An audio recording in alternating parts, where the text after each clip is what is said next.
Aujourd'hui, je vous parle du film Goon Last of the Enforcers, un film de sport, un film de hockey, un film de tout ce que j'aime pas, mais que j'ai pourtant aimé. Goon Last of the Enforcers, c'est la suite de Goon qui est paru en 2011. Et pour ceux qui ne sauraient pas c'est quoi l'histoire, eh bien, on suit Doug Glatt, un homme qui se découvre une facilité pour le hockey, pas pour faire des buts, mais plutôt pour casser des gueules.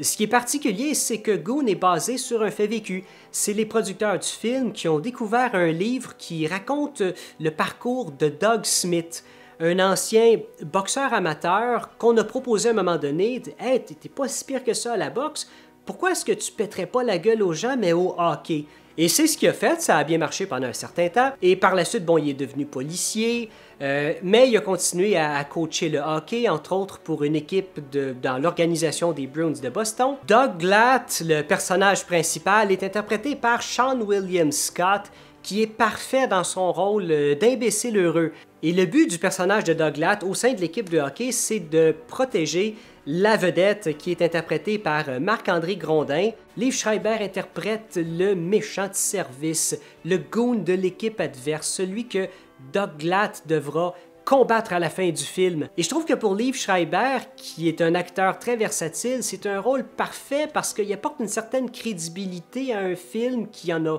pas vraiment de besoin. Et le meilleur ami de Doug Glatt, qui va justement l'inciter à commencer sa carrière de joueur de hockey, est interprété par Jay Baruchel, qui est d'ailleurs un des co-scénaristes de Goon 1 et 2. Et dans Goon Last of the Enforcers, on suit encore une fois Doug Glatt qui devra choisir entre sa carrière au hockey et une vie rangée de famille. C'est le premier film réalisé par Jay Baruchel et c'est pas si facile que ça faire la transition de comédien à réalisateur.